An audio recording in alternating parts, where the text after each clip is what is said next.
이번에는 대학 입학 시험 제도를 예시로 공정함과 선함에 대해 알아보자.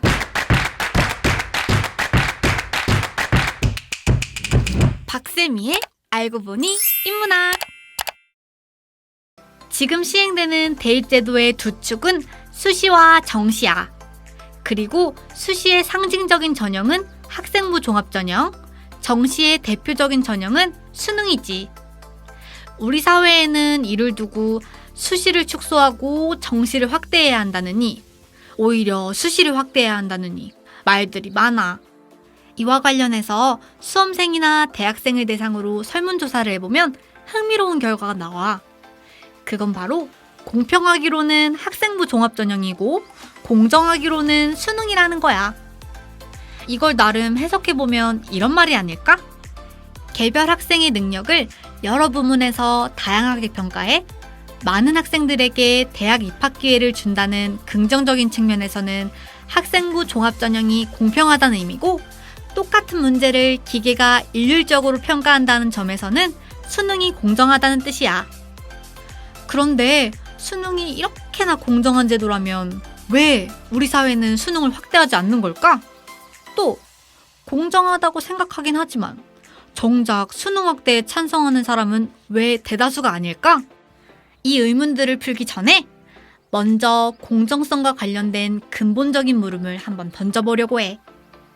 공정한 것은 정말로 좋은 것일까? 공정함이 정말 바람직하다면 우리 사회에서도 공정성이 실현되었어야 해. 하지만 현실은 그렇지가 않지. 그 이유를 설명하는 하나의 유력한 가설에 따르면 사실 본심은 그 누구도 공정 따위를 바라지 않기 때문이라는 거야. 이 문제를 아주 오래전에 지적한 사람이 있어. 고대 그리스의 철학자 아리스토텔레스야. 시기심을 품는 것은 자신과 같거나 같다고 생각되는 사람이 있는 사람들이다. 그런데 내가 말하는 같은 사람이란 집안이나 혈연관계, 연배, 인격, 세상의 평가, 재산 등의 면에서 같은 사람을 뜻한다.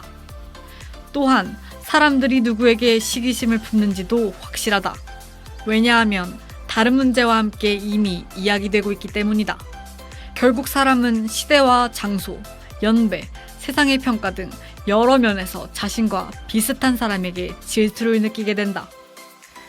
사람들은 보통 공평이나 공정과 정반대에 있는 차별이 이질성 때문에 생겨난다고 생각해. 하지만 실상은 그렇지가 않아. 사람들의 생각과는 다르게 격차나 차별은 오히려 동질성이 높기 때문에 생겨나. 항상 문제가 되는 건 큰 격차나 차별이 아니야. 조선시대의 신분차별제도에 의해 차별되는 사람들 사이에서 불공평이 사람들의 마음을 다치게 하는 일은 별로 없었어. 오히려 동질성이 전제되는 사회나 조직에서의 작은 격차가 큰 스트레스를 유발했지. 그렇다고 신분차별제도가 바람직하다는 건 아니야. 그런 제도가 있는 사회를 동질성으로 포장된 사회와 비교했을 때 질투나 시기심이라는 감정에 사로잡히는 일이 적다는 거지. 그래서 아리스토텔레스는 정의를 같은 것은 같게, 다른 것은 다르게 라는 말로 요약했어. 그리고 사회나 조직의 동질성이 높아질수록 격차나 차별로 인한 질투의 감정이 오히려 구성원들에게 상처를 준다는 불편한 진실을 날카롭게 지적한 사람이 있어. 프랑스의 정치사상가인 알렉시드 토크빌이지.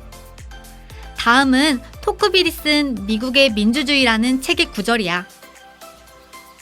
불평등이 사회 공통의 법일 때는 최대의 불평등도 사람의 눈에 들어오지 않는다. 모든 것이 거의 평준화일 때 인간은 최소의 불평등에 상처받는다. 평등이 커지면 커질수록 항상 평등의 욕구가 더욱 크고 끊임없이 계속되는 것은 바로 이 때문이다. 만약 우리 사회가 공정하고 공평하다면 사회에서 하위층 사람들은 도망칠 길이 없게 돼. 그들이 하위층에 있는 이유가 사회제도에 문제가 있어서가 아니라 자신이 남들보다 열등해서라고밖에 해석할 수 없기 때문이야. 이제까지 하위층 사람들은 제도가 공정하지 않다는 믿음으로 자신의 열등성을 부정하고 자기 방어를 할 수 있었는데 이제는 그렇게 할 수도 없다는 말이야. 정말로 공정이란 개념은 우리가 절대적인 선으로 받아들일 만한 가치가 있는 걸까? 아니면 우리가 지금 공정한 세상 가설에 사로잡혀 있는 걸까? 공정한 세상 가설 들어본 적 있어? 사회심리학자 멜빈 러너가 제시한 개념으로 힘든 고난 속에서도 꾸준히 노력하면 언젠가는 보상받는다고 믿는 심리를 말해. 그 누구보다도 노력했는데 나한테 어떻게 이럴 수 있어? 언뜻 정당한 요구를 하는 것처럼 보이지만 그는 공정한 세상 가설에 사로잡혀 있는 걸지도 몰라. 야, 세상은 공정하니까 다른 건 신경 쓸 거 없고 너만 열심히 하면 돼. 너는 아직 최선을 다하지 않았어. 겉보기에만 노력하고 있을 뿐이야. 이 가설에 사로잡힌 사람들은 노력지상주의를 주장해. 1만 시간의 법칙, 재능보다는 노력. 어떻게 보면 모두 다 같은 맥락의 표현이야. 하지만 세상은 그렇게 단편적이진 않아.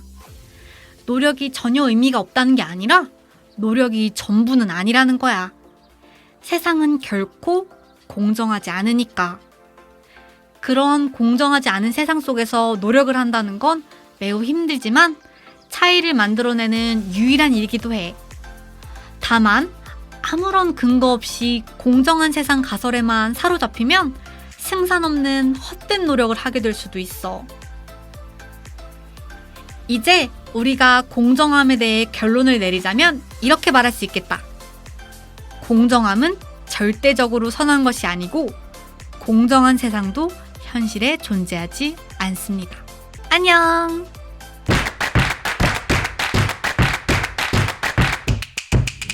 박세미의 알고 보니 인문학.